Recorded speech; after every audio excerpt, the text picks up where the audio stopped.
just let the recording be on and then you please start today's talk. Okay. Okay, sir. Please. So atoms are supposed to be the vortices in ether, and this was the conjecture what was made, and then it was classified by Tate after Thomson, and various possible knots, because they wanted to understand, can they relate one knot to each other elements which were known. Unfortunately, this picture was dropped the moment you have the periodic table classifying all the elements. So what was left is to be driven to the mathematics, and that's what happened here. So a lot of work was done in mathematics to understand that, but not really developed in a big way. Then the ether was also having its problem, because Michelson-Morley proved, and Einstein also said that special theory of relativity about the nature of light, ether was no longer required. Ether is irrelevant.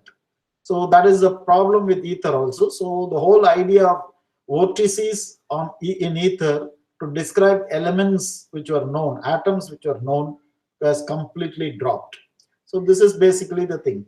By about 1980s, this was revived by physicists again and mathematicians, finding interesting connections. So Jones was the person who started in 1982 or so. He gave an invariant to describe classify knots. That can you tell me, given some invariant quantity, two knots are different, or if the invariant quantity is different for two knots, can you say that they are two different objects? So this is what was a question which was posed, and Jones was able to tell partial answers to that. But he didn't give the full answer, because even now there could be two different knots having the same invariant, and you may not be able to distinguish. But on the other hand, if you have two different invariants for two different knots, then they are definitely different from each other. That much you can assert.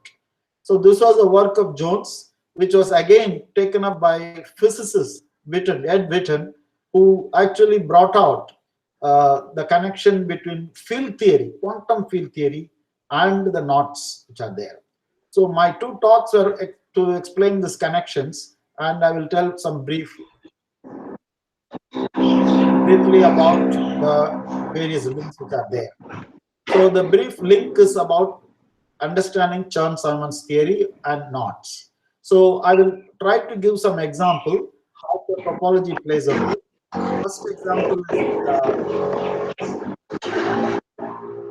First example is by particle on a circle whose Hamiltonian is given, and this is what we expect.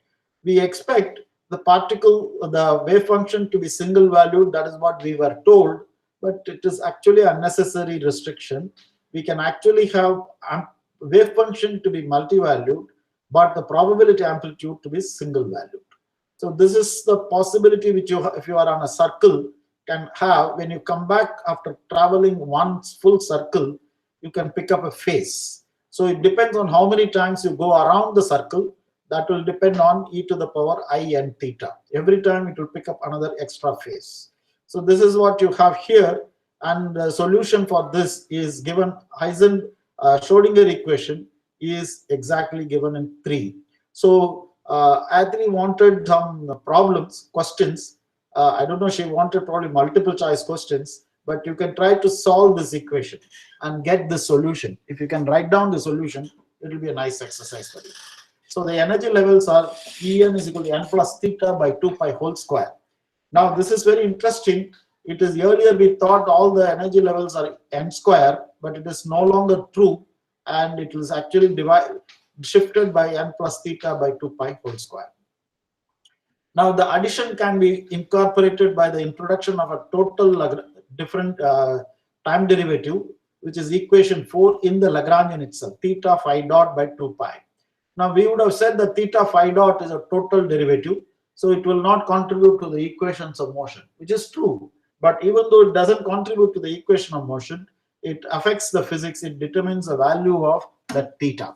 So that parameter theta is a new parameter which you have to include in the theory in order to accommodate this ambiguity which is there. That is what is stated as a theorem in this page. Now theta is equal to 0 on pi, the parity is not affected, but when theta is away from 0 or pi, parity and time reversal are no longer invariant, and this is useful in quantum chromodynamics. Exactly the same parameter theta comes there, and when theta is away from 0, the time reversal and parity are affected. So CP, this is also known as a CP problem, charge conjugation parity problem in quantum chromodynamics. The next example which I gave is a scalar field in 1+1 dimensions. Now we are forced to make the vacuum to be the solution at infinity, plus infinity and infinity, because we don't want the particle to go and escape, etc. So if I do that, I can easily construct solutions which are topologically stable but time independent thing. They are known as solitons or kings. So this is what is the thing, and there exists conserved current in this language, and the conserved current is epsilon mu nu d nu phi. So if you differentiate, I'm using the Einstein convention. Whenever indices are repeated, they are summed over. That's what is the Einstein convention is. So it's easy to prove d mu j mu is equal to 0. Now I will leave that as an exercise. It's a trivial exercise. You write down what is J1 and what is J0 and J1, equation 7. You take D0 J0 and D1 J1 and find that they cancel each other. That's what you will find in this expression. Now this charge can be easily worked out, which tells you what is the difference in the value of the field at plus infinity and minus infinity, the difference between that, which has to be 1 or minus 1, and that is what this charge is there. And I've given an explicit solution here. You can even take it as an exercise to verify that this is actually a solution for the equation of motion which you construct from phi. You construct the equation of motion, Euler-Lagrange equation coming from phi, and then substitute in that this solution. Okay, phi of x is equal to n tan h root 2 lambda x. You will find it is exactly a solution.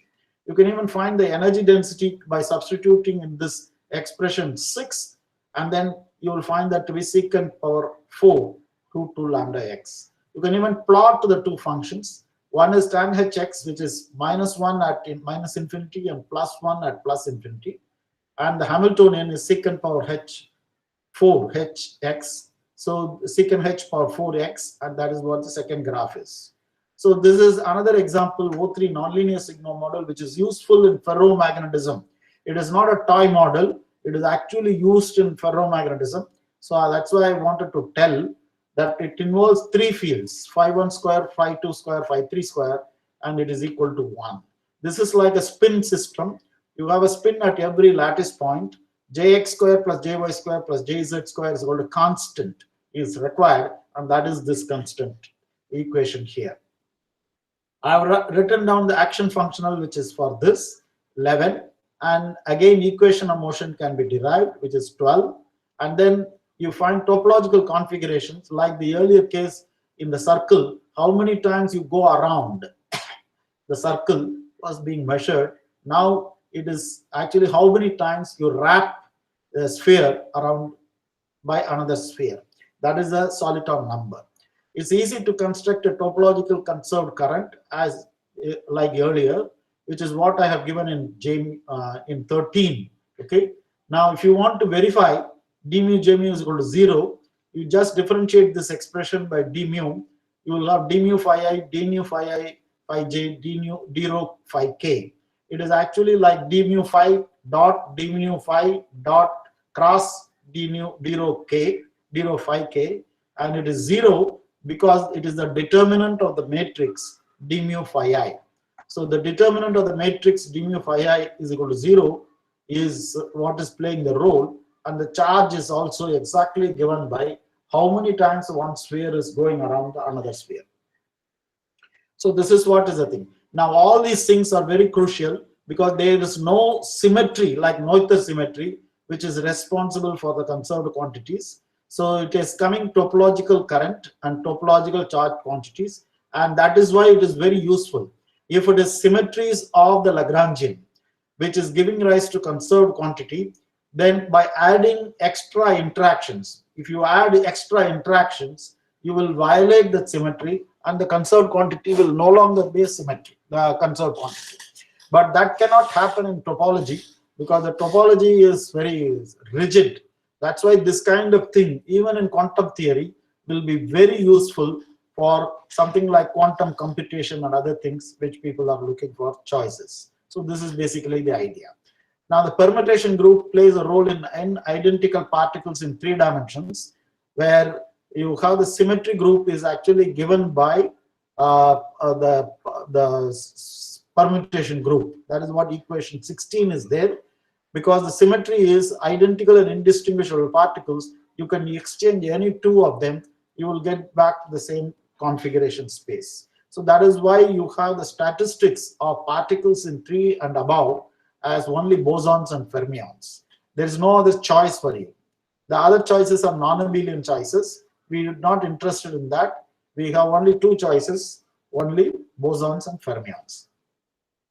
In 2 dimensions, there is a new thing happening. You can have anion in between statistics. It need not be boson, it need not be fermion, but it can be anion. And that happens because the group here is not permutation group, but it is a bigger group called braid group for this thing. The braid group for M strands is given by 3. Actually, it is easily constructed in terms of the generators, which is given by BI. BI is the generator crossing the ith strand is crossing over I plus 1th strand, and that is BI. Undercrossing is BI inverse. This is what happens here. So by using this, we can construct braid group, and braid group and permutation group are related. Now there are conditions on BI BJ. Now it doesn't matter if you BI B1 BI BJ is equal to BJ BI if I minus j is greater than or equal to 2, and if that is this diagram which is saying here, it doesn't matter whether you do the first exchange B2 first or B3 first or B4 first or B2 first. It doesn't matter in which order you do, it will give rise to the same bride. There is one more interesting relation which is called BI plus 1 BI is equal to BI plus 1 BI plus 1, and that is this diagram here. You can see that both of them are same diagrams by moving one strand above the other. That's what is happening here. So this is the group which is there. If BI square is equal to 1, the whole thing boils down to only permutation group. You don't have beyond that. But when BI square is not equal to 1, then you don't have permutation group. It is the braid group. Now, I will tell you one example which I gave is the one-dimensional representation of braid group is e to the power I theta for all the exchanges. Whenever 2 braids are exchanged, it is e to the power I theta. Now, this is the meaning of that fractional statistics. Psi R1, R2 up to Ri, Rj, Rn is equal to e to the power I theta psi R1, R2, Rj, Ri. So these particles are known as anions, and theta is between 0 and pi. Boson is 0 and fermion is pi. That's what we know. But in between, it is called anion. It is actually occurring in quantum Hall effect and fractional quantum Hall effect. So you cannot ignore it. You have to understand this thing. So I'm giving you a simple exercise, which is called 2 identical particles with mass m obeying anionic statistics with the harmonic potential, which depends on the distance between them. The Hamiltonian is only pi square by 2m plus half k r1 minus r2 whole square. The wave function obeys the anionic statistics, which is psi r1 r2 is equal to e to the power I theta psi r2 r1. Now you go to relative coordinate r1 plus r2 and r1 minus r2, center of mass and relative coordinate. The center of mass coordinate doesn't play any role. The relative coordinate comes with this HR, which is there in 24, but there is one condition on R. That is R1 minus R2 cannot be 0, which means small r cannot be 0. So that there is a hole in R2. There is a hole in R2, and that is what playing the role here. So the condition is psi minus r is equal to e to the power I theta times psi of r. And this is a simply conventional 2-dimensional oscillator with a different boundary condition, which you can easily solve and get me the solution, and that's what I'm going to leave it as an exercise. So this is what I have given as last lecture's exercise for you. Now I'm going to start the second lecture. If you want to ask any question in the first lecture, you can ask me right now. Do you have any questions? Any of you want to open up and ask me a question?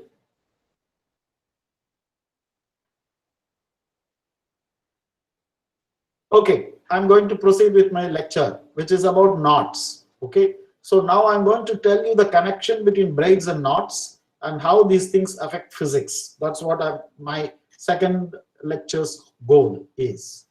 So, prelude to Chern-Simon's theory. The theory which you should understand is Chern-Simon's theory. So now let's rewind back, go back to O3 sigma model. We said that d mu j mu is equal to 0. Okay, d mu j mu is equal to 0 in 3 dimensions. Actually, it is actually mu is running from 1, 2, 3 if you want. Okay, it's like del dot j is equal to 0. It is in Euclidean space, it is del dot j is equal to 0. It is like del dot b is equal to 0. In electromagnetic theory, you got del dot b is equal to 0 is equivalent to that kind of condition here. Del dot j is equal to 0. So when you say del dot j is equal to 0, j has to be gradient of some function. Okay, when j has to be curl of some function. J has to be curl of some function. That's why del dot curl, that is a divergence of curl is automatically 0. So you will have a mu which satisfies that d mu j mu is equal to 0, and that mu will be given by this equation j is equal to del cross a. Now, given such a vector potential mu, I can construct the field strength F mu nu, which is very simple, which is essentially dual of that current, which is epsilon mu nu rho j rho. Okay, so essentially take the thing. So j naught will correspond to F12, j1 will correspond to F02, and j2 will correspond to F01. This is what that equation 25 is telling. It will automatically satisfy this equation. Now, given these inputs, I can write an interaction of the form j mu a mu, okay, which is epsilon mu nu rho a rho f mu nu. Remember, I have always stated whenever two indices are repeated, they are summed over. So this is this thing. So this term is a topological invariant whenever it is coming from del dot j is equal to 0. If your a is coming from del dot j is equal to 0, then it is a topological invariant. So if I integrate this Li, which is there, I will get an integer.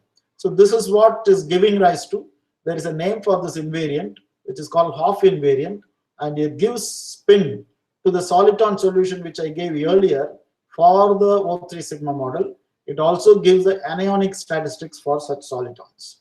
You have the solitons are having an additional angular momentum as well as additional statistics. So this is what is that mu L, which is for a general mu which does not satisfy this equation. If you have a one vector potential mu which is not as coming from this del dot j is equal to 0, then that equation mu, that thing can give rise to a Chern-Simon's term action, which is equation 27. Equation 27 is generic mu. It doesn't satisfy coming from O3 sigma model, and this thing is a very interesting action which you have, where mu is a U1 gauge field. Now we can see that there is no metric at all in this space-time, and my metric does not appear. For example, in other cases, in the previous examples, you had metric coming here in many places. In the O3 sigma model, let me show it to you. The metric was coming in all these places. D mu phi I, D mu phi I. So there is a G mu nu which is going in between. Even for the kink solution, there was a G mu nu which will go. We have taken Minkowski space. It need not be Minkowski space. It can be more complicated than that. But here, there is no metric at all in this action. In this action, there is no metric at all. That makes it very interesting. It doesn't depend on the metric, which means I can change metric any way I like. Okay, even though it is given. So what will it depend on? What is the answer to this? It will depend only on topological quantities for this theory. Secondly, it is a gauge theory. If I change a mu by a mu prime plus d mu lambda, if I do that, then this 27 does not change except for the total derivative at the end. So if you are working on a compact space, this will not alter. The space without boundary, this will not change. So this is actually a topological Lagrangian or topological action, as we call it. It's called topological Chern-Simons action, which is a well-known thing for U1 theory. Does it give you anything more is a question. There are no dynamical degrees of freedom in this theory. It's only topological degrees which are there, which it measures. Okay, and I will tell you what it measures. Except topological ones, what does the theory measure? To understand this, let us start with the definition of linking number of curves in 3 dimensions. It is the number of times one curve winds around the other. For example, Gauss introduced a linking number as an integral.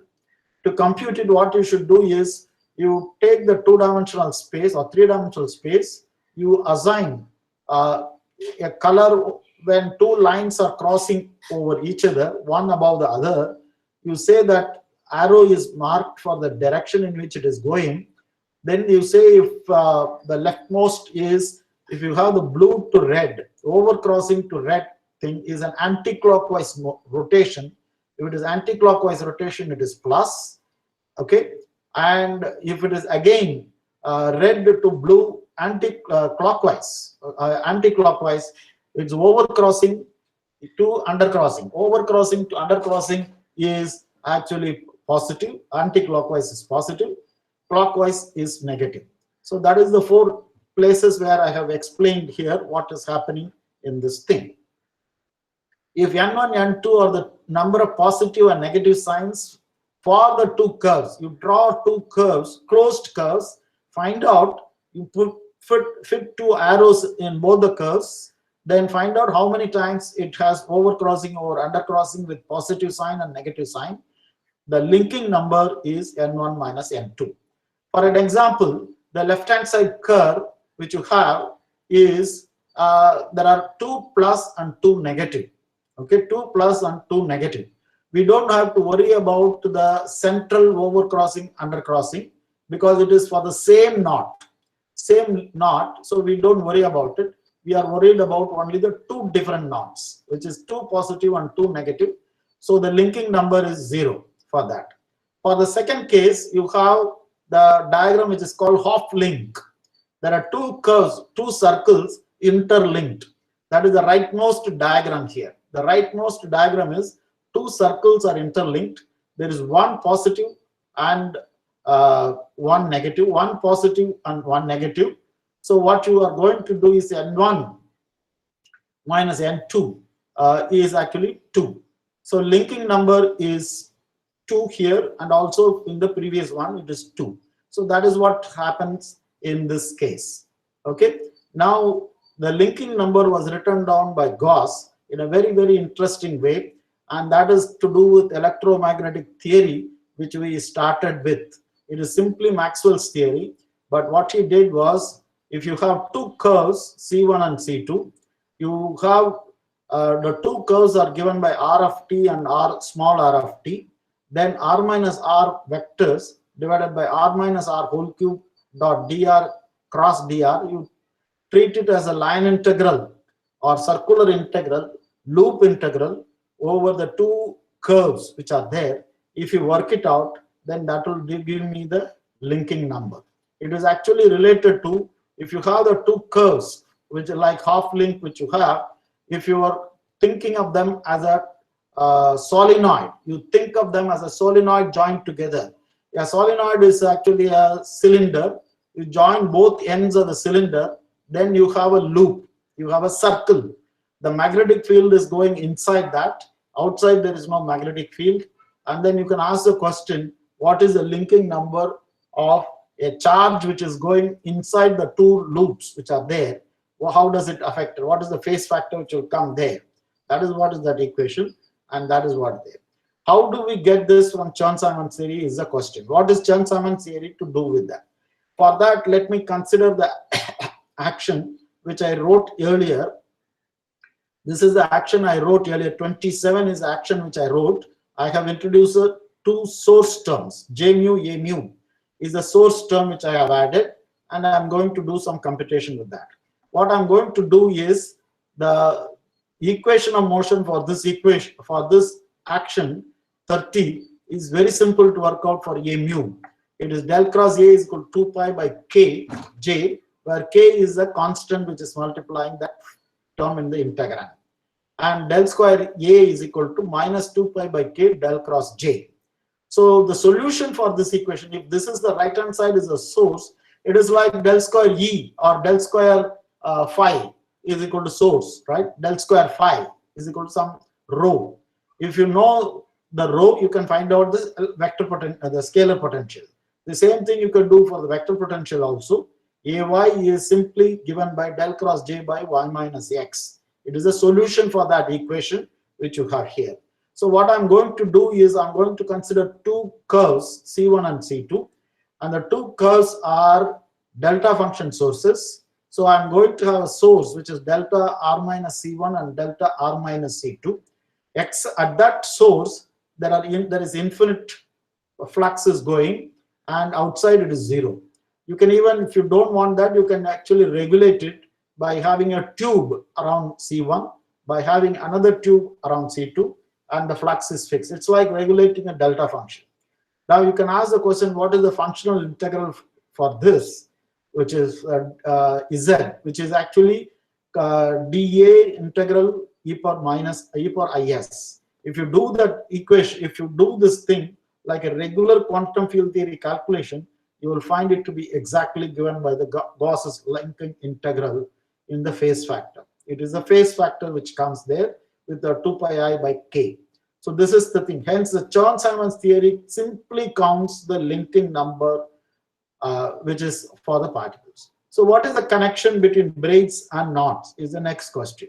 So what is the Chern-Simons theory doing in U1 Chern-Simons theory is doing is simply giving you the linking number. What is the connection between braids and knots? That is the thing.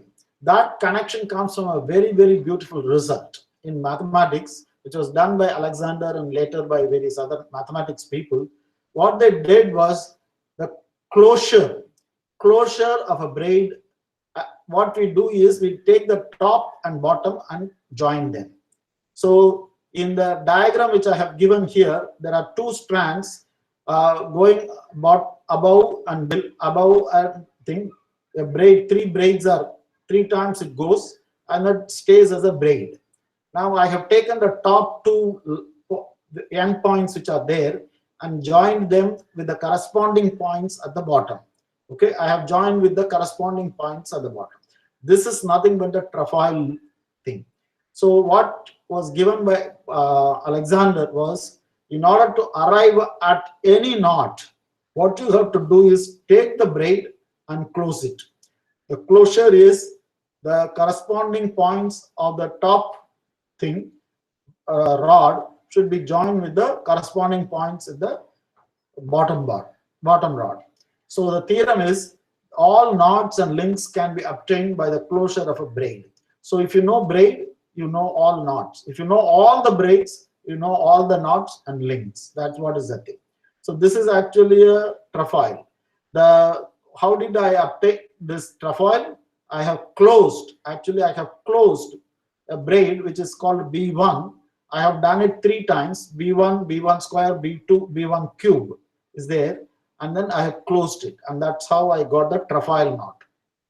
Okay, so now this is a half knot. If you want to have half link, which I drew earlier, what I have to do is take the 2 strand, cross it twice, B1 square. You take B1 square, okay, you cross it twice, okay, one overcrossing and another overcrossing, then closure again.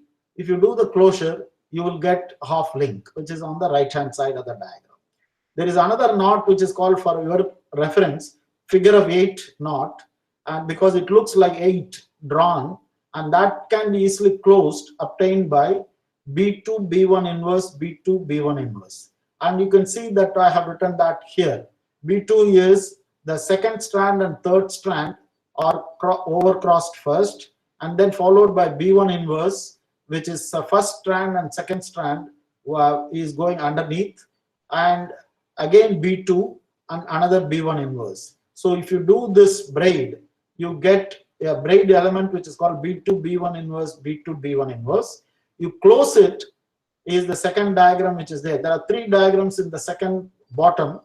One is the left hand side is a braid, middle diagram is a closure, and this is the way in which that figure of 8 knot is drawn. So this is how the Tate worked out. This is how Tate worked out all possible knots and links starting from unknot. Unknot is simply a circle. Okay, unknot is a circle. The second is 3-1. The name for that is 3 times it crosses. So it is called 3-1. It is trefoil. Then there is a figure of 8 knot which has 4 crossings, and there is 5 crossings. There are 5 in 5 crossings there are 2 types of knots. 6 crossings there are 3 types of knots. 7 crossings there are about, within this there are at least, I have written up to 7 crossings. But when you go to 10 crossings and 11 crossings and 12 crossings, the number of potential knots exponentially develop and go to something like 100,000 knots or something like that, or 10,000. The number of knots will actually exponentially grow as the number of crossings are increasing. This is what happens here. So when you say 2 knots are equal, that is what is the next question. So the knot is a circle embedded in the space. Okay, so knot is a circle, simply a loop. It's only a loop. You can take it as a rubber band. You take it as a rubber band. You can actually fold it. You can actually twist it. Do whatever you like. It is still a knot, unknot. There is nothing you can do about it. We can do 3 kinds of changes, what are known as Reed-Mister's moves, from one knot to another knot. Then if you can go from one knot to another knot using these moves, then they are equivalent. What is it? A knot, actually in between there will be a string where it is twisted like what is there in the first diagram here. You can untwist it. It is trivial. You can untwist it. Nothing will happen to that. You can have one string going over another string. Both of them are overcrossing. Both of them are undercrossing. Then you can actually remove that thing. It will, in the diagram it will look like they are linked, but it is not, because both of them are overcrossing or both of them are undercrossing. So it's called poking and unpoke it. That is what is the thing. Now you can have a crossing which is too thin, and you can have a link, a line which is going below, or you can just cross down. So this is the third move you can do. If you can do 3 of these moves and from one to another, and go from one knot which you have drawn to another knot which you have drawn, then they are definitely equivalent. That is the meaning of equivalent knots. It doesn't matter. Topology does not distinguish between them. That's what is it. There is no distinction. So what is done is Alexander gave a polynomial invariant for the knots. What he did was essentially he looked at a part of a diagram, part of a knot. That part of the knot, you have 2 strands, L plus, one is going above the another one. L minus, one is going above the other one. And L naught, 2 things are not, they are close to each other, but not going about anything. So what he did was, if you have L plus is part of a diagram whose invariant is L plus Q, which is a invariant of a polynomial L plus Q. L minus Q is another one of another knot, and L0Q is another knot. These 3 knots are linked. The invariant polynomials are linked like that. There is a relationship which is called Skene relation, which he wrote. I will get this exactly for an example.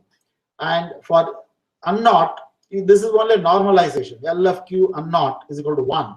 You can choose it to be another value, but for the moment we will take it to be 1. So this is what he gave in 1927, and the subject died after that. Nothing much happened after that till 1980s. So what happened is, if you do this kind of a calculate thing for trefoil, you will get 2 kinds of trefoils are there. Can you distinguish between the two profiles which I have drawn here? Anyone tell me? Can you see the difference? I have written it there. What you have to do is, if you keep a mirror in between, the left-hand side profile will become the right-hand side. So the right-hand side is a mirror image of the left-hand side profile. Okay. In the profile looks like the letter K, K-A in Tamil. In Tamil, the letter K-A looks like the profile, for your information, if you want to know it. Okay, this is what is the thing. And this is and these two knots, trefoil, and I will call the left-handed trefoil and right-handed trefoil, or trefoil and anti-trefoil. Left-handed trefoil and right-handed trefoil, they are two different knots. You cannot go from one to another. You cannot go from one to another without cutting the thing and going. By any amount of read masters move, in this case, if you do, you will not be able to go from one to another. But if you compute the Alexander polynomial for these two things, they turn out to be the same. That is an exercise which you can do following what I'm doing in the next few pages. So Alexander polynomial is the same for both. Okay. What Jones did in 1980, motivated by statistical mechanics of integrable, he didn't actually simply write this thing. Skein relation, he made a change. What is the change is very simple, but it was motivated by statistical mechanics, physics actually, StatMech model, integrable models. He gave a modified Skein relation. You remember the Skein relation is this, equation number 34. Okay. He made a modified Skein relation, which is L plus is multiplied by Q, L minus is multiplied by Q inverse, and L naught is multiplied by Q half minus Q minus half. That is what is there. Okay, it was there earlier also, but now this is a new thing which is Q, and Q inverse has come. Now the second equation is very simple to understand. If you have unknot, two different unknots, if you have two different places far away, the invariant for that is simply square of that. You don't have to do many things. Okay, that's what is the second equation is telling you. So this is what he gave, and then worked out a new invariant. Very interestingly, it was able to distinguish left-handed and right-handed trefoil. Okay, it was able to distinguish left-handed and right-handed trefoil, and that's what made this physics very interesting. First, it came from physics. Second, it was able to do some job which was not known to mathematics earlier. So that's why this is actually an application of physics to mathematics. So this is what is the thing. It came of interest to physics. Around the same time, Witten in 1986, 86 if I'm right, gave Chern-Simons theory on SU2 gauge group, not U1 gauge group, SU2 gauge group. U1 Chern-Simons theory gave you link invariance of various links. Okay, that's what he gave. But the SU2 Chern-Simons theory, if you do that, then it gives you Jones polynomial. Okay, that is a very interesting development, that he was able to do a quantum field theory calculation, like the way we do standard model and other things for the topological gauge theory, which is SU2 gauge theory with Chern-Simons action. He was able to prove that you get Jones polynomial. I will briefly explain. I cannot do full justice to that, but I'll tell you how it is happening. So both were given Fields Medal for their work. Both Jones and Witten got Fields Medal for their work. If you don't know what is Fields Medal, it is the equivalent of Nobel Prize in mathematics. There is no Nobel Prize for mathematics, which probably you people know, but there is a Nobel Prize equivalent, which is called Fields Medal, which is given once in 4 years for 4 different people, and Jones and Witten got this prize. Now I will do simple calculation, sample calculation. I'm going to compute what is unknot invariant. Okay. Now take the left-hand side diagram. There is a line which is coming over crossing and then under crossing. I have closed it. What I have done is I have closed it, closure.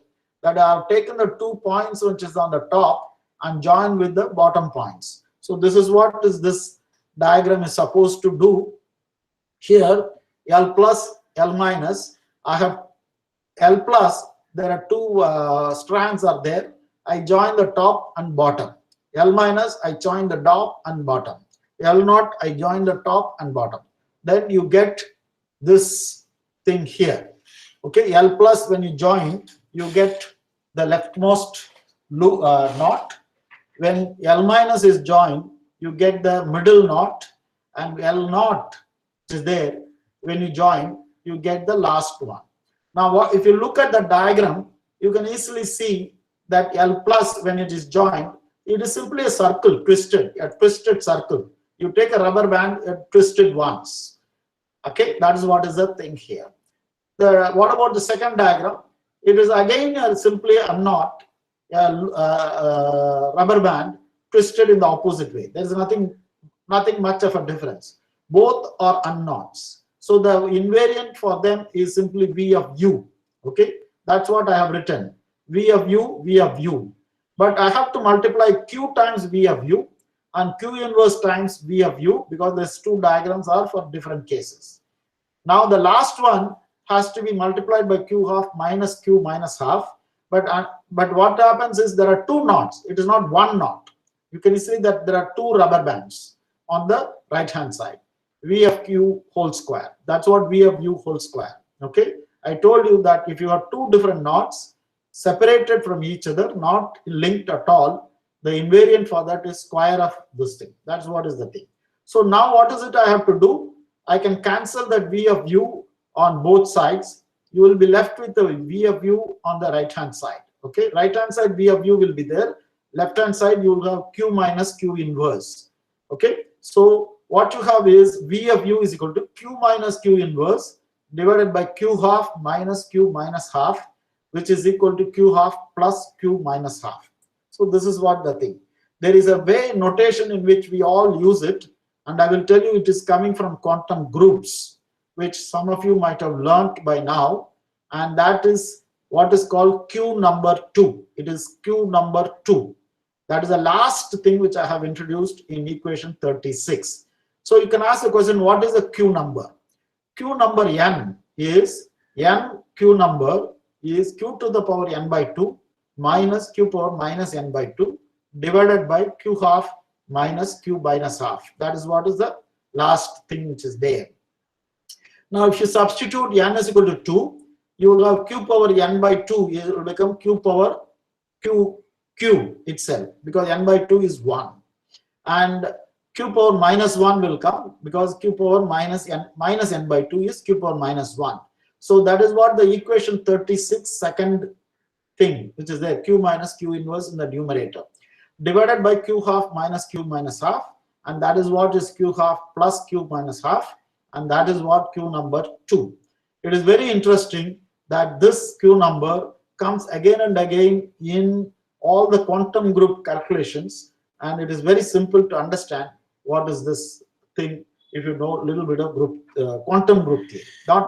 Quantum group theory is a deformation of the classical group theory by a simple changes which are made.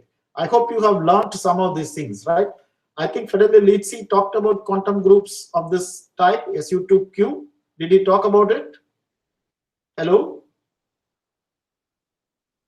I saw, yes? Yeah, yes, he spoke about it. Okay. That is what is the thing I'm using here. Okay. Yes, sir. It will turn out to be exactly identical to that. Now, one more sample calculation I'm doing for your benefit. Half link. How do I compute half link?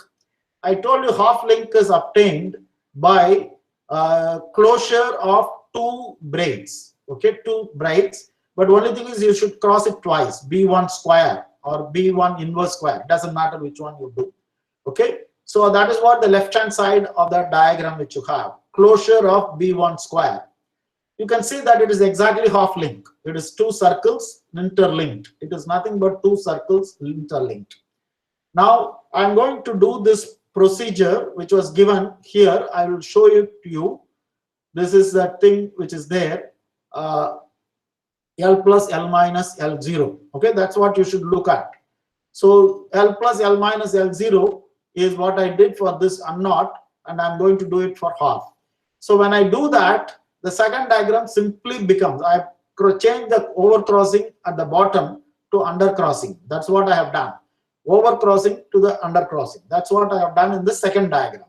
Second thing which is there. Now you can see it is actually two loops separated from each other. It is simply two loops separated from each other. So it is 2 unknot, and V unknot square is going to come there. And what about the last one? I have to, instead of overcrossing and undercrossing, I have to straight away join them. That is what the third diagram is supposed to do. And that is simply unknot. There is nothing much about it. It is only a twisted unknot. So it's only unknot. So I apply this rule which is there. The first polynomial is half polynomial. The second polynomial is unknot square polynomial. The third polynomial is unknot. That's what is there in this case. So Q VHQ minus Q inverse VUQ whole square is equal to Q half minus Q minus half V unknot Q. Now we already know what is the unknot polynomial. We have already given this expression. It is Q half plus Q minus half is unknot. The square of that is Q plus Q inverse plus 2. The square of this polynomial, if you square it, it is Q half will become Q. Q minus half will become Q minus 1. And the third will be cross terms, which is until Q half into Q minus half twice, it is 2. So it is actually Q plus Q inverse plus 2 is what you have as the 36 square of that. So that is what you have here. So if you actually do this calculation, so unknot polynomial, the half invariant can be easily worked out, because this actually the half invariant is given in terms of unknot polynomial and square of unknot polynomial. So you substitute. There is nothing else to do. Simply substitute it. When you substitute it, you will get it as 1 plus Q inverse plus Q power minus 2 plus Q power minus 3. So that is what the half link is going to be. I have written this half link in terms of Q numbers 2 square minus 2. It is very simple. That's what is there in equation 38. 2 square minus 2. That's what that equation is. Multiplying Q power minus 3 by 2 outside. That's all there. Now I'm going to give that as an exercise, that 2 square minus 2 is 1 minus 2 plus 3. Actually 2 square is actually 1 plus 3. Q number 1 plus 3. Now just for your, if you have learned ordinary SU2 group and quantum group SU2, if you know the spin half representation is, if you multiply spin half into spin half, you will get the spin half as singlet plus triplet, right? That's what you will get. One plus singlet representation and triplet representation. What is the dimension of spinorial representation? It is 2. So the spinorial representation 2 is what I have written as 2 square. 2 and 2 square. So when you multiply 2 spinors, I will get a singlet and a triplet. 1 plus 3 is what I am writing. So whatever you do in ordinary group theory, you have to only put the Q numbers here. Very interestingly, this is what your Q number identities are well known. Ramanujan talked about it in various places, and that has become very useful. And it is what it is ubiquitous in its everywhere. Whenever you do SU2 quantum group theory, okay, everywhere it will come, and this is a very simple and nice calculation. For example, if you do in quantum groups, if you want to find Klebsch-Gordon coefficients, you can call it Q Klebsch-Gordon coefficients for SU2Q, okay? Then they will again occur with quantum groups of this nature. Of the quantum numbers will start coming from ordinary numbers. So this is what is the thing. Now I'm going to give this as an exercise. I have not done it. What you have to do is follow the exercise 38, which I have given here. Instead of 2 bi square, I have to do it for bi cube. I am taking bi cube. If you close it, you will get Jones polynomial. If you close bi inverse cube, you will get anti-trefoil or left-handed trefoil and right-handed trefoil. So you find out bi cube and bi minus n whole cube and closure, and the closure will give you the answer for these polynomials. And it is different from Alexander polynomial. and it will distinguish between, it will actually tell you left chiral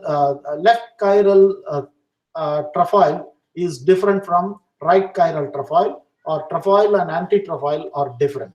In fact, there is a way to go from trefoil to anti-trefoil by changing Q to Q inverse. Okay, the invariant will not be symmetric under this exchange. It happens even for this half invariant, half link, which I have given here, 1 plus Q inverse plus Q power minus 2 plus Q power minus 3, because this is closure of BI square, and that's what gives you here. If I do the closure of BI inverse square, I will get 1 plus Q square plus Q cube. That's what I will get. And that is very interesting that you are able to do everything in this language here. Okay, so this is very interesting that everything comes from SU2 Chern-Simons from the link invariance. I have not talked about Chern-Simons theory yet. I'll tell you where it comes from is Jones polynomial, this Kane relation. Jones polynomial can be obtained from the Kane relation, and what Witten proved is the Kane relation come automatically from the Chern-Simons theory. So now I'm going to show that part here. SU2 Chern-Simons theory in 3 manifolds. I have written in some notation, which probably are you people aware of this Wurtz notation? Has anyone talked about it? Otherwise, I will explain it here. Do you think I should explain that notation here in equation 39? Yeah, you better explain it a little bit. Okay. So what is there is A is actually A mu A dx mu TA. A mu is a vector potential, and that small a index on top of A is SU2 generator index. Okay, SU2 generator index. It's a vector representation of adjoint representation of the SU2 group. Dx mu stand for the form, one form. It is actually, if I write it explicitly, I'll tell you what is this explicitly. It is given by A mu, A nu, D nu, A mu, and then you are going to do epsilon mu nu rho. That's what you are going to multiply. But unlike U1 theory, there is a in generator TA which is coming there. In U1 theory, you don't need it because everything will be cancelled out at the quadratic form level itself. So A mu A TA, when you take the product, you have TA TB, and there is a trace which is there outside. So it will give you delta AB is the left hand side first term. The second term is interesting because it is a non-abelian gauge theory.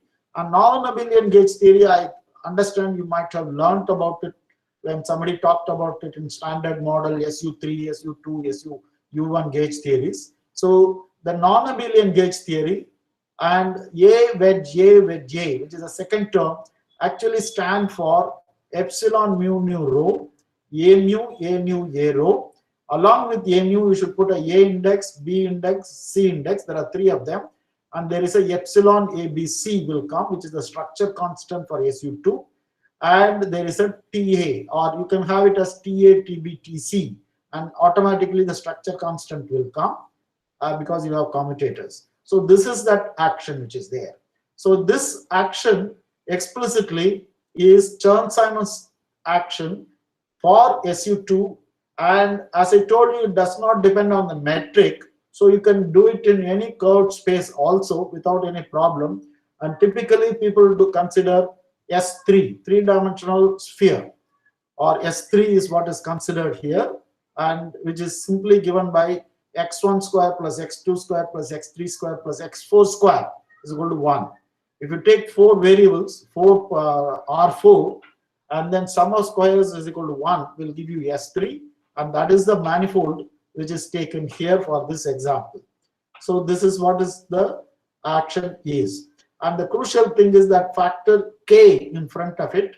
In the case of SU2, we will actually, there is a theorem which says that the K has to be integer. It cannot be allowed to be any other number other than integers. Okay, that has to be integers. So this is what that action is. And then what we do is the conventional quantum field theory calculation, which is partition function. Partition function is space of all such A mu, which you can have, and then phase factor e to the power is. This is what the calculation. So doing this calculation is a tricky part, difficult part, and that is what many people have done. So that requires mastering the languages in path integral formulation, functional integral formulation, which I will not talk about it, but I'll tell you what happens in the terms of results. Okay. Now, the theory has gauge invariance. Unlike the gauge invariance which I explained earlier, A mu going to A mu plus D mu lambda, which you know for U1 gauge theory, now we are doing SU2 gauge theory. So A is actually having a generated TA which is standing in front of it. So I have to make SU2 transformation, and that is the SGAG inverse is what is required for that. In addition, GDG inverse, it is like d mu lambda which you wrote earlier, will also come here. So this is what is the gauge transformation in this theory. Under this thing, this action is invariant if you do it on a compact space like S3. Okay, if you do compact space like S3, if you do this thing and make this transformation, you will find exactly it is invariant. It does not change. Now you can ask the question, what are the observable quantities? This is a topological theory, and there are no degrees of freedom. It can only, like the U1 gauge theory which I mentioned earlier, where only the link invariants are observables. You can find only link invariants, how many times one curve is linked with another curve. Here we can finally find what is called the Wilson loop invariant. And I'll tell you what is Wilson loop. WC is the Wilson loop. It is defined by trace, path ordered. Path ordering is required because the TA at every point, MUA TA can be different because MUA is changing. And whenever do the exponential, I will be requiring square, cube, all the powers of MUA TA will come. Whenever I do that, I have to make sure that there is some ordering, like time ordering, which is required. Here it is path ordering. It is, if you start from origin, if you go around a loop, that starting point and ending point, finally it should match. And also there is an ordering by which you are going. So it is like clockwise going or anti-clockwise going, and you need that kind of a symbol. There is an arrow that is required. That's what it means. It means that there is an arrow that is required. Trace, path ordered, exponential, MUA, TRA, dx mu, where TRA is not necessarily adjoint representation. That's why I have changed it from TA to TAR. It can be spin half here. It can be spin 3/2. It can be any object here. It need not be the fundamental adjoint representation. Now you can ask the question, what is it I am going to calculate? I'm going to calculate the expectation value of the Wilson loop. Expectation value of the Wilson loop, there is a definition for that. What you have to do is essentially take the action for t and multiply it by WC and do all possible path integral for that, functional integral for that. Now this calculation stated in this way looks very complicated because you're doing a functional integral calculation for 43, looks very complicated, but surprisingly, since it is a topological field theory, you can do it for many cases when the loop is some simple loop like unknot or trefoil, etc. This functional integral will be by definition a topological invariant. Now it can depend, if it is a topological invariant, it cannot depend on metric. So you can make changes in the metric, nothing will happen, and it will only measure the topological character of the knot. In the case of U1 gauge theory, it measured the link invariance. Now it is going to measure the topological character of the knot. What are the topological characters? It will depend on, when you do this integral, look at the equation 43, right hand side. You are integrating over all of a mu. So it can not depend on the metric, number one. It can depend on k because e power is involves k, s involves k. So it can depend on k. It depend on SU2 gauge group which you have used to define S, and also it can depend on the representation which you put R, which you have put here in 42. the representation which you have chosen, and now I have chosen it to be fundamental representation, spin half representation. So there are three quantities on which it will depend on: K, SU2 gauge group, and the fundamental representation, spin half. Now the combination gives you a Q number. The Q number is exponential 2 pi I by K plus 2. So the K comes there. So there is a significance for all these numbers. 2 pi I by K, that K is coming from the SU2 gauge group parameter which is there. The 2 which is there in the bottom, in the denominator, is related to SU2 invariant, Casimir invariant, which is there. Okay, actually it is a little more, but at the moment you can take it as 2, parameter which is 2. Okay, then this is the Q number, and the polynomial, whatever invariant you are going to get, if you do this calculation 43, it will be a polynomial in Q. It will be a polynomial in Q or Q per half. That's what will happen. What Chern-Simons theory provides, okay, this Chern-Simons theory provides is a two-dimensional representation of the braid group with this parameter. That's the beauty which Vision proved, and that's how he got Fields Medal. Okay, Chern-Simons theory provides a two-dimensional representation of the braid group. What the U1 Chern-Simons theory did was it provided a braid one-dimensional representation of the braid group. Okay, it provided a one-dimensional representation of the braid group. Now the SU2 theory provides a two-dimensional representation with, when you use spin half, the representation. Spin half representation of SU2, when you use the box representation in Young tableau, if you use it, then this is what you get here. If you use other representations, it will provide higher dimensional representations of the braid group, which I will talk about. I will mention it.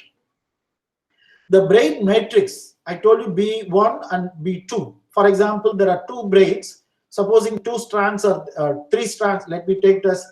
It's a 2 by 2 matrix, right? B1 is a 2 by 2 matrix. Okay, a 2 by 2 matrix will have two eigenvalues. Okay, the two eigenvalues turn out to be from the Chern-Simons theory, which is easy to work it out by if you follow Witten, and the two eigenvalues are given by minus exponential 3 pi I by Q plus 2, K plus 2, and plus e power minus I pi by K plus 2. So what happens is the Q parameter which you have written down is nothing but lambda naught lambda 1 multiplication, and that gives you e power 2 pi I by K plus 2. You can ignore that minus sign outside. That is not going to play any role here. It is e to the power 2 pi I by K plus 2 is only product of eigenvalues of lambda naught and lambda 1 for the braid matrix. Okay, if you get a braid matrix which is 3 by 3 three-dimensional representation, there will be three eigenvalues. Then the product can be a determinant like lambda naught, lambda 1, lambda 2, and there could be other products like lambda naught, lambda 1, lambda 2, and then lambda 0, lambda 2. Those things will also start playing a role.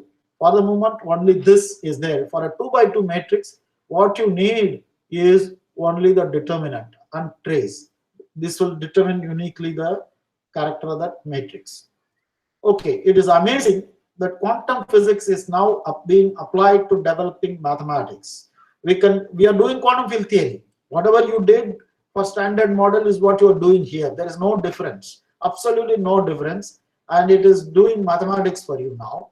We can consider instead of SU2 gauge group being the gauge group being SUN instead of SU2 SUN, and instead of that fundamental representation, we can have a new fundamental representation, and it gives you new invariant, which is improvement of Jones polynomial, which is called Homfly polynomial, which is called two-variable polynomial. The two variables being K and N, because SUN is there. When N is equal to 2, you get Jones polynomial. Now, what we have done, I have to advertise for the work which we have done, and I will explain it here. What we have done is, instead of taking fundamental representation, I can take arbitrary SU2 representation. It can be spin 1, spin half, spin 3 by 2, spin 2, spin any representation, which is specified by the Young tableau, where Young tableau will have n boxes, which are included there. Okay. Correspondingly, a spin j representation will turn out to be n by 2. Spin n by 2 will come. If you have n boxes, the number of dimension is n plus 1. The spin j value is n by 2. That is what is there instead of fundamental one. So what you get out of this is infinite number of new polynomial invariants. Because if you do this calculation again, whatever Witten gave you, the only thing that it will determine is invariant or a knot. That is what it can determine. There is nothing more it can determine because it is a topological field theory.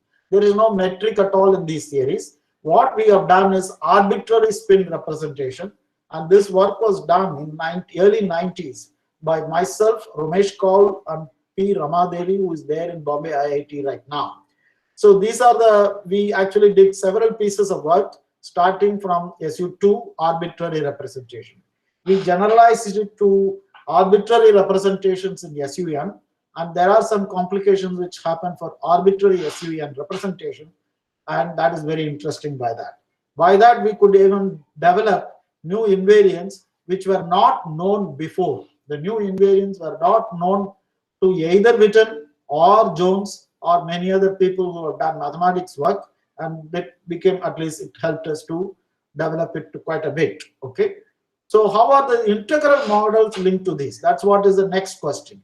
How is Jones coming into this picture? Jones did not do this kind of calculation. He didn't use Chern-Simons theory. He was doing only integrable models. What is called, you have a lattice, and at every lattice vertex, you put a partition function term, interaction term, and do pause for all possible. You can put a spin, okay, and all possible, and action can depend on a value between interaction between 1 and 2, okay, any vertex with any other vertex. So this was what is called the integrable models, and what was done by Jones was very interesting. Integrable models obey an equation which is known as Yang-Baxter equation. If you want to know whether a lattice model is integrable, you should construct the Yang-Baxter equation, and it should be a solution for that Yang-Baxter equation. Not all interaction terms will give you integrability condition, and that is what is required, Yang-Baxter equation. It gives you a relationship between for the transfer matrix. Okay, this matrix is obtained from the energy functional. You are going to tell me what is the energy at every vertex with interacting with the neighboring vertices, okay, in a two-dimensional lattice. The model is integrable if the matrix satisfies Yang-Baxter equation. That is what is required. That matrix is given by XIU, where U is a rapidity parameter related to energy. It is like a velocity which is there, a rapidity parameter, and it satisfies the Yang-Baxter equation is what I have written down at the bottom. XIU xjv is equal to xjv xiu if I minus j is greater than or equal to 2, xiu xi plus 1u plus v, xiv is equal to this. Now you can look at this equation, two equations. It looks like break group relation, but the break group does not depend on this parameter u and v, which is written down here. It has obvious similarities with break group, and it becomes exactly the break group in the parameter limit going to infinity. When u and v go to infinity, because it is like velocity of light, the velocity goes to the velocity of light, then that parameter becomes infinity. Then you get xi infinity, xj infinity is equal to xj infinity, xi infinity for I minus j is greater than or equal to 2, and similar this thing. Then it becomes exactly break group relation. Okay, it becomes provides a representative. So if you know this matrix which satisfies this equation, then you get an integrable model. And if you take this thing, and it gives you the break group relation. Now, what is it we have to do is closure of the braid. We have to close the braid. Once you close the braid, you get knot or link. So you can do that and find out the invariant. That the close, what is meant by closing is finding the trace of the matrix. The trace of the matrix representing the braid. There are some conditions that should be obeyed, which I will not explain now, which are called Markov moves, etc. But those conditions have to be made obeyed for the trace of the matrix, and you find out the trace of this matrix. It is not the ordinary trace. You have to multiply it by some matrix and then take the trace of the total. That's what you have to do. That's what is the thing. It's like constructing a proper measure for getting the trace. This is what is the requirement of this. So this is how BFR Jones did the integrable models calculation, and lot of integrable models can be done, and from there you can construct invariants, and that is what all these things come about. In fact, we don't know even now, if you give me a integrable model and construct an invariant, is there a corresponding Chern-Simons theory which will give a same invariant? Even that kind of question, we don't know the answer. This also provides knot invariants, and Jones polynomial is one such. Other integrable models also provide invariants, and this is the beauty of the connection between integrable models and the knot invariants. Now, what is the use of knot invariants? I have already mentioned once. Now, since it is coming from braid group, anion physics in 2 dimensions are useful in quantum Hall effect,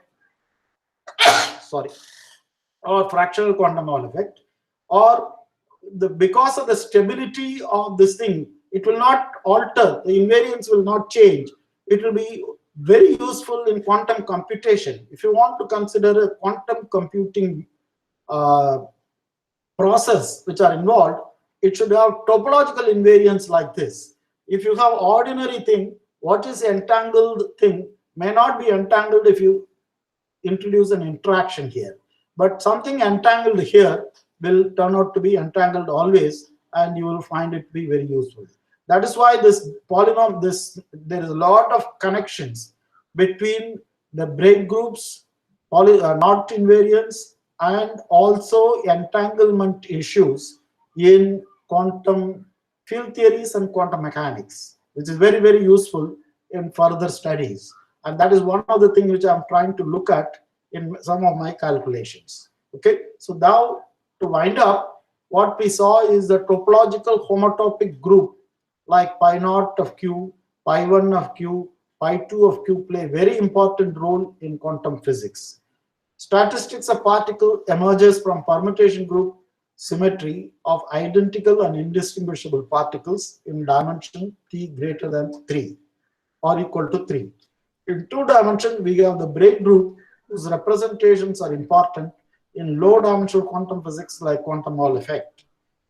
They are connected to knots in 3D through Chern-Simons theory with gauge group U1, SU2, SUN. They are also linked to integrable models like Yang-Baxter equation, etc.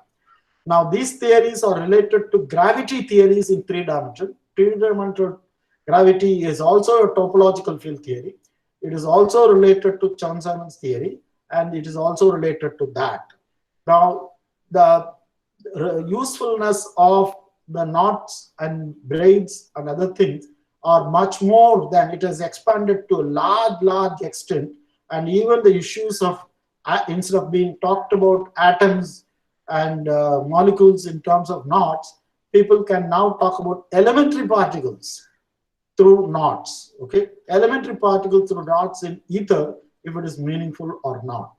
Now, they are also very useful in quantum computation and cryptography and other things. And very interestingly, even in biology, we have the DNA and other molecules which are there, which have strands, etc. They are also knotted strands are there. And again, knotted strands and braid groups, the relationships are very useful in understanding some developments in biology, biochemistry work of DNA and other molecules. So there are a number of enormous amount of applications for this, which has developed in the last 15 to 20 years out of this, and it is a flourishing subject. And it is also related to classifying 3 manifolds. What are the possible 3-dimensional manifolds which you can construct? And that is where the whole thing is. In this conference, there were talks on quantum groups. Interestingly, Chern-Simons theory, even though you start with SU2 gauge theory, SU2 gauge group, it actually has SU2Q or quantum group SU2 symmetry, and that provides, that is how the braid group representation turns up. And the braid group representations are the ones which are useful for finding invariance. I'm going to complete it with some references for my work, for some of the work. There is a very interesting book by A.P. Balachandran et al. There are spelling mistakes in this. Classical Topology and Quantum States. That is one reference. And there is a work by Lenas and Mirhan, which is talked about on the theory of identical particles, okay, which talks about the symmetry, the permutation symmetry as a symmetry for identical and indistinguishable particles whose one-dimensional representations are this bosonic and fermionic representations, are the things which we explain here. So now there's a very interesting simple article meant for students and undergrad students, master students and others by my former student Rama Devi in Resonance journal, and it will be very useful there. And the original work of Witten is in Communications in Mathematical Physics. You may find it very difficult to understand, but anyhow, I'm giving that reference for those of you to read if you want. And Jones' work is also another mathematics paper, Inventionist Mathematics, and that's how he did this work on connections to integrable models to what is known as von Neumann algebras. Somebody might have mentioned the term von Neumann algebras here. There is this work of O3 nonlinear sigma model by Wilczek and Z, where the half invariant is playing a major role, and that is where you will find it to be useful. And we have done, myself and R. Shankar and various others, we have done some work on O3 nonlinear sigma model and even suggested non-abelian statistics can emerge in some of these cases, very interestingly. And they are there in several papers. And this is some interesting paper which I have given here as a reference. And our paper, myself and Ramesh Kaul, which appeared in '92, and HEPTH reference is here. And that talk gives you an introduction to, actually tries to simplify what Witten has said. Okay, it simplifies what Witten has said, and then after that we have developed it further. After that we have developed it further for arbitrary representations of SU2 and SUN, and that is what this paper and series of papers we wrote. We wrote several papers, and this is the first paper which talks about introducing that, which is very interesting. So this is what I wanted to tell, and then I'm going to stop it now. Thank you very much. Okay, is that enough? Are there questions? Very nice, TRG, for giving a finishing touch by writing in Bengali. Yes, you like it? You like it? Yeah, very much so. Yeah, good. I think Shumit Bishas also must have liked it. Yes. So, Shumit, you want to start asking questions? Thank you, Professor, for giving such a nice talk. Okay. In giving your example, you said that even elementary particles can be thought of knots. It's a conjecture. It's only a conjecture. We don't know. It is not as though Thomson was incorrect, but that structure is not appearing at the level of atomic physics. Okay, conventional elements which are required, they are actually atoms. At that time, people thought it cannot be broken. Okay, it cannot be destroyed. Now we know we can break the atoms also in nuclear physics, and several changes can be effected. But what we know now is elementary particles cannot be done that way.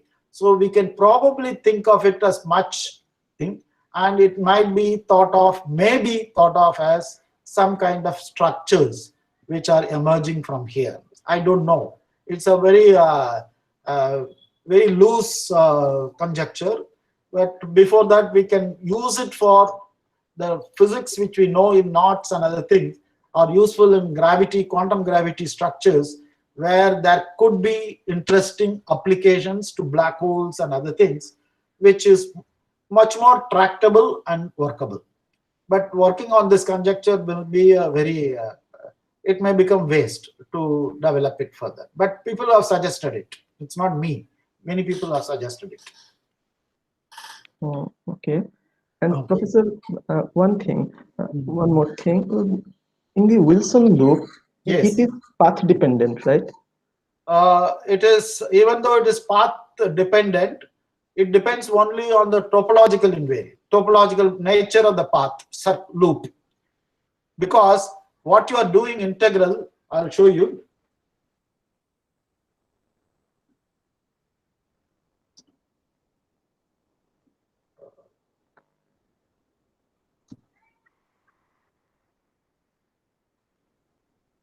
I'll show you here.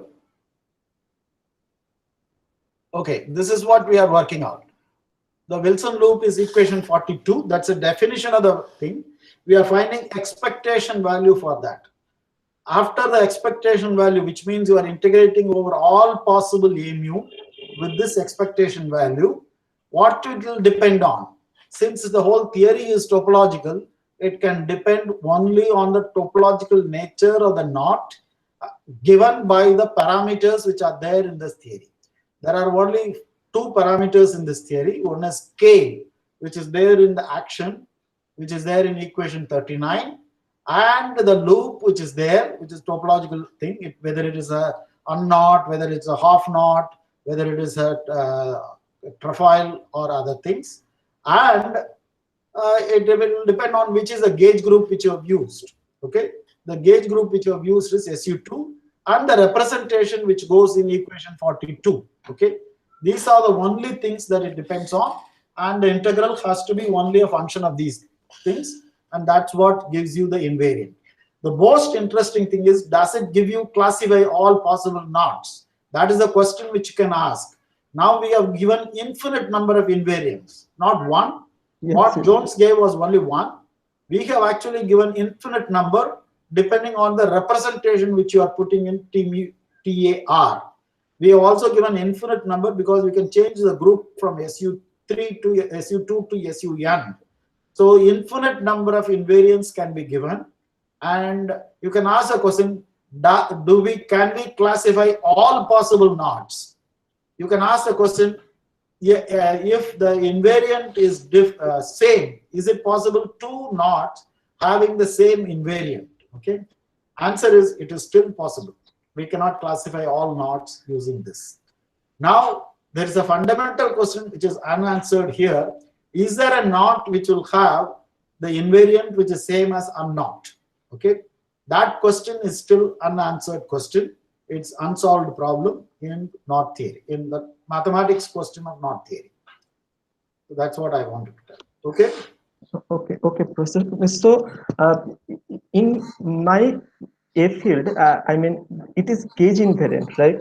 Right. So that can I say that mu can be thought of all the combinations of the Wilson loop of various choices of the path I have taken? I didn't understand completely. Can you repeat it?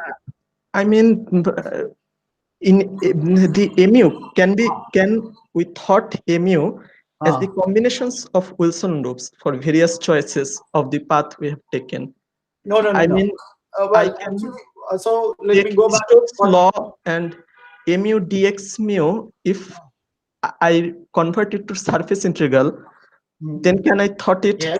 as the linear sum, as the combinations of all the paths? All the parts, yes, it is all the parts, essentially all possible functional integrals, a mu, which you can think of, but the knot is the same. There is no, you can only transform the knot by topological changes. Okay, you are not allowed to break the knot. You cannot cut the knot. That is not allowed within this theory. Okay, but you can make small all possible transformations are allowed, and this, we are taking the sum. Only the read master's moves can be done. Nothing more than that. You cannot do beyond that. Okay, read master's moves. If you have a line, let me go back to the read master's move. It is like this thing. For example, there is no difference between the two knots which are there. Okay, even though it looks different, they are not really different. They will give you the same answer. Okay, you can make changes. For example, you can make changes using these three transformations which you have done. Okay, you can make changes only using them. Now beyond that you cannot do anything. So that is what, up to that it is invariant. If you want to do anything beyond, you have to cut it and join. Okay, that you are not allowed, then you will get the invariant. Okay, that is what is going to come from here. Okay, Professor. Okay. Thank you so much. Anything else? Anything else? Any questions, Shayan? Yes, I have. Yes. Uh, Yes. Thank you, sir, for the talk, first of all. Okay. Welcome. You mentioned that for Chern-Simons theories in compact manifolds, it leads to gauge theories. Does this hold for non-compact Euclidean manifolds? Well, that is a good point. The non-compact theories are required, and that is more complicated, and certain things can be done and certain things cannot be done. So the non-compact nature of For example, hyperbolic manifold. not hyperbolic. I'm interested in, say, R4 only. Euclidean R4. R3, you mean R3? R3. Yeah, R3. Okay, because 3 dimension, it has to be 3 dimensions. Yeah. Odd dimensions, right? Okay. So R3 is non-compact. That you can do, because in R3, whatever we do is usually we demand our gauge field go to 0 at infinity. Our gauge fields provide 0 or identity at infinity. So when you do that, it is almost equivalent to compactifying the R3 by identifying all the points at infinity, which is known as one-point compactification, which will give me S3. If you take all the points at R infinity in R3 and call that as 1 point, because all the functions go to one value, then it becomes S3. Now, if you have other choices available, then it can become more complicated thing. But hyperbolic manifolds, for example, let me give you the S3 is x1 square plus x2 square plus x3 square plus x4 square is equal to 1. That is a compact S3 manifold. But now if I take x1 square plus x2 square plus x3 square minus x4 square is equal to 1, then it becomes a non-compact manifold. Okay, it's a hyperbolic non-compact manifold. That kind of thing is what is required for Minkowski pseudo-Euclidean spaces for gravity and other cases. And there are some issues about analytic continuation, etc., which are still uncomfortable. Let me put it that way. But there are several interesting invariants associated about those things also. But at the moment, I have not talked about it. Okay. Thank you, sir. I have another question. Yes. How braid groups can arise in the explanation of quantum Hall effect? Can you say some words? Sure. That is, braid groups arise in quantum Hall effect. 1 minute.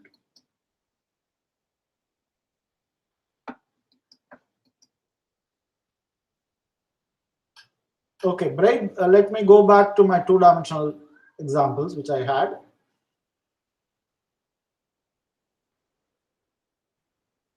That is very simple. So the braid groups in the quantum Hall effect, what happens is the statistics. Okay, so this equation again comes up. This equation, braid group relation, automatically comes up like what you had in O3 nonlinear sigma model.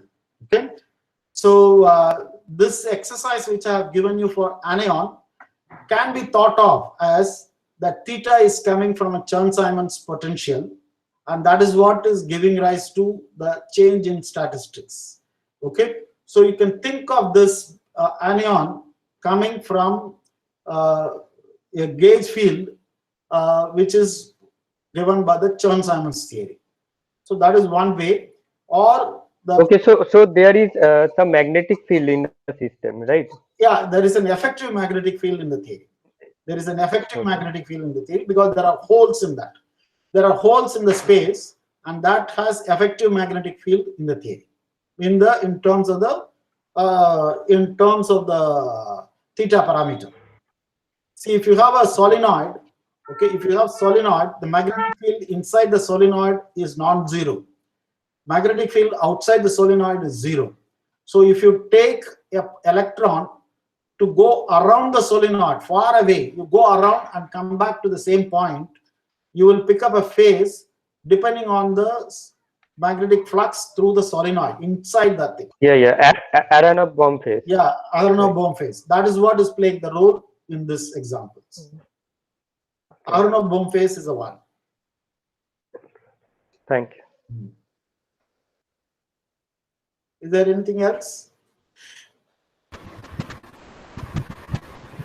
Any other question? Anybody has another question? Okay, TRG, I just wanted to ask you, Ms. When you said that you are doing basically SU2 Chern-Simons theory on R3, you're taking it to be Euclidean R3, right? Yeah, Euclidean S3, yeah. Euclidean R4. No, Euclidean Yeah, we are doing R3. Euclidean. Euclidean Yeah. R3. But, Euclidean yeah, is that's right. true. Euclidean. Okay. So that is the Now- kind of a thing. See, I could have had the hyperbolic manifolds also. Yeah. That will involve some Minkowski kind of metric. Now, the general assumption is if you have suitable fall-off conditions, okay, then still we can do the calculations in the same way using DCs. But it is still a lot of open questions are there in hyperbolic manifolds case. Also, I don't understand, means starting from usual SU2 gauge group, how do you end up with connecting with some SU2Q kind of thing? Okay, the reason why it comes is the following. I will briefly tell you because, so I want to compute this SU2 gauge theory on S3. Let me do that because that is what is done by Witten, etc. So if we want to do this, now he cuts that S3 into two parts, which is two balls, B3 with S2 boundary, another B3 with S2 boundary. If you join the two S2 boundaries, you will get S3, right? It is like, for example, if you have two disks, if you join the two disks along the circle, you will get S2. So the two disks are D2, the disk with circular boundary, disk with circular boundary.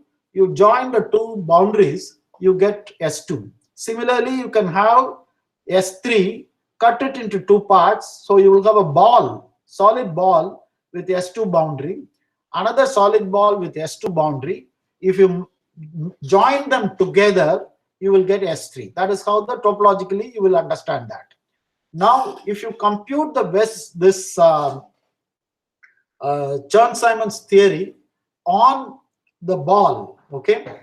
Now, inside the ball, it is topological invariant, but it will depend on what happens on the boundary, okay?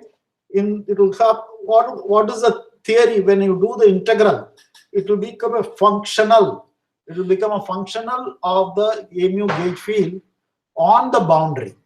Now it so turns out, so the boundary is now two-dimensional boundary, S2 boundaries. Okay, so that two-dimensional boundary theory turns out to be a Vesumino-Witten functional integral, Vesumino-Witten theory. So you combine two Vesumino-Witten theory along with various geometric quantities like monodromy matrices. When you take one vertex around another vertex, etc. If you do that, they are the ones which can be computed, and that is what is the quantum group nature of this thing arises. Just like what happens in the case of Vesumino-Witten model. If you do Vesumino-Witten model with K parameter SU2 Vesumino-Witten model with several levels, etc., it is turns out it is being described. It is being described. It's a because there are only finite number of fields which turn up at that level. At several levels, when you have topological invariance, which is there, and turns out to be, it is described by that's where this Kac-Moody algebra turns out, and from there you get all your quantum group structures. So the connection to this comes through that. Connections to this thing comes through Vesuvino-Witten model, and Vesuvino-Witten model being described by Kac-Moody algebra, and the Kac-Moody algebra is for this thing is the current algebra with level k, and various representations there are automatically representations of SU2 Q algebras. Okay, that's what happens. Hello, I have a question. Yes. Yes. When you consider, Yes, sir. can you hear me? Yeah, I can hear you. When you consider the two identical particles with mass m moving the anionic statistics from your equation 23, the what is the phase space algebra for corresponding this anionic Hamiltonian, or this Hamiltonian correspond to anionic system? Okay, the phase space algebra for this will be this. I have written down. This is equation 23 for R1, R2, right? So there are to start with. It is two particles in But reduced to one. I mean, one body problem. Spaces R4, right? And phase spaces R8 to start with. Yeah. Now, when you go to relative coordinates, R separates, so you are having the 24 for the R coordinate, but that is R2 minus origin. It is R2 minus origin, because R1 is not allowed to be equal to R2. Okay, so R2 minus origin. Then the momentum conjugate, that is also going to give you another R2. That is not a problem. So it will be actually a product of R2 into R2 minus origin, and the commutation relation, Poisson brackets, okay, momentum, because of the removal of this thing, can be obtained by momenta corresponding to P1, P2, which is there, okay? Okay, that need not commute. And that is where the Bohr-Markov phase of P1, P2 commutator, okay, will produce Bohr-Markov phase. So you said the momentum replaced by the covariant momentum. I mean, yeah, covariant momentum. That's what is there. You can assume that there is a magnetic flux through that removed point. There is a magnetic flux which is given by theta.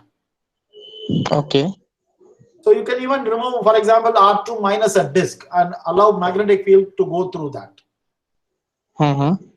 So you can take it as a limit of that disk going to zero size, but the area remaining finite or delta function. Okay, that's the way we regulate. So that is the thing. So if you do that, then this p square by 2m plus half kr square, you can, that p square which you are writing should be now pi square. You can write covariant derivatives there with flux lines, okay, given by the gauge field A mu, which satisfies the Chern-Simons equation. That's what happens there. Okay, it's like a Bohr-Markov phase. It's like a solenoid through that hole. That is what will give you the answer. It is very simple calculation. Okay. And it is there. I think it was first person to do that was this quantum Hall effect person who got the Nobel Prize also. What's his name? I keep forgetting. Halden. Fixing. For the case of Not Haldane, yes, they call it Haldane. so another question is, if we consider the coupling constant 0, I mean k is 0, then the harmonic interaction, when you consider the harmonic interaction is 0, I mean the coupling. I did consider that because the spectrum in that case becomes continuous spectrum. No, why is continuous? Because the momentum do not commute.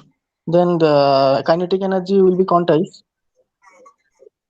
Yeah, but still there will be a continuous spectrum will be there along with the parameter theta. It's like a R2 minus origin. But Free particles in R2 minus origin. But if momentum do not commute, then it is. No, that's not momentum not commuting is one way of saying. Yes. I don't have to do that. I can straight away impose that in the Hilbert space, in terms of the wave functions.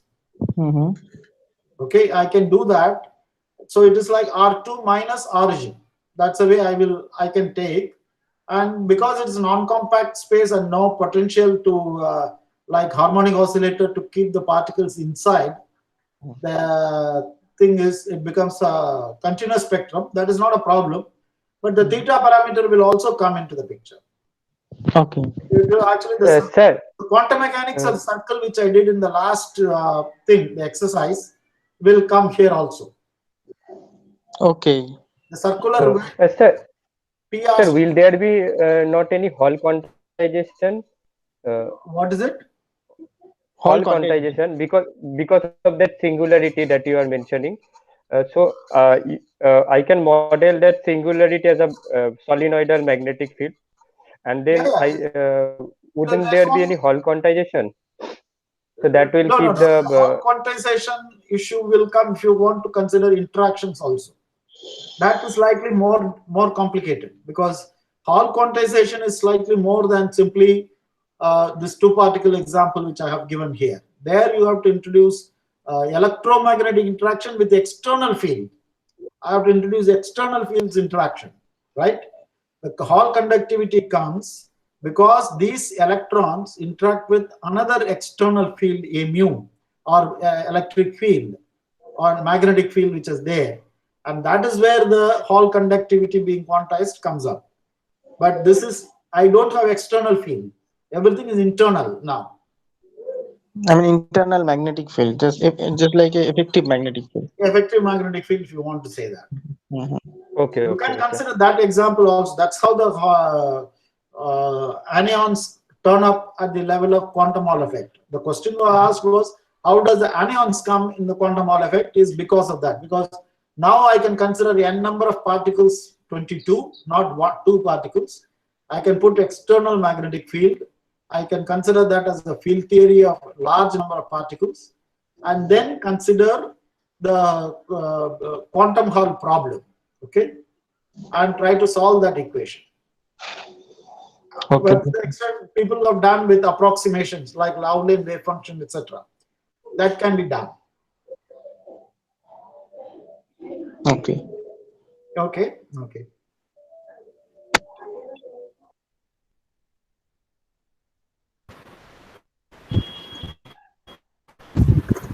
This thing, equation 23 can perhaps be also simply viewed as particle moving in some cone with a suitable deficit angle.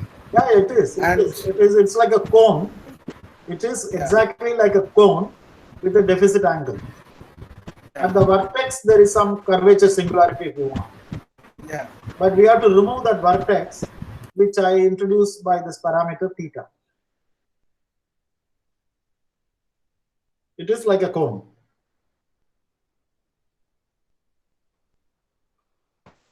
So if there are no other questions, we can perhaps. Yes. Atri probably is not there. Okay. I'm here only. Okay. Now you can. Okay. You say your comments. Maybe TRG, you are being reminded to send the questions. Okay. Can you do it tonight? I will talk. No, I will. When do you want it? The problem is the following. From morning, I had another class, and now I have the class. And you said 7 o'clock you have this thing. So is it okay if I send it by tomorrow? Tomorrow morning. Tonight, tomorrow morning is fine, sir. Fine. Yeah, tomorrow morning is fine. By 10 o'clock, if I get 10, 11 also, I can manage. 3-4 questions, right? Simple question. Multiple choice. You want it as multiple choice, right? Okay. I'll do that. Yes, sir. Because tomorrow I have a class in the afternoon. Okay, then you can send it by Okay, tomorrow sir. morning, latest No, by tomorrow. I'm prepared for that. That's not a problem. I'll try to send it before tonight or tomorrow morning. Okay. Okay, sir. Absolutely fine. I could see two participants joining now. For probably they have done some mistake in the schedule. I don't know what.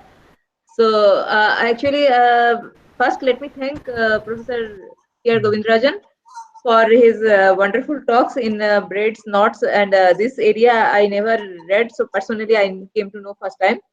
And then other students, they some of them knew, some of them are new to it. So it's good for all of us. And thank you, sir, for that you could spare time out of your class schedule this way, that way. Somehow it could be managed, and it was very nice to have you here. And like today, this evening, we are going to wind up formally, and Yes. tomorrow we will have the test, and depending upon everything, we will finalize the participation certificate, whatever the participants are aspiring for. So that's Okay. it. So I'll request Chakravarti sir to say a few words, because academic sessions are going to get over right now. Okay. And I don't Yeah. see Mr. Vaidya I here. just want to, TRG, means I don't know how to express my gratitude to you. You have accepted our invitation to speak in this occasion. And particularly since I belong to this area, I have some emotional attachment Yes, I know for that. organizing this conference here. And this is the Yes. first opportunity I have got.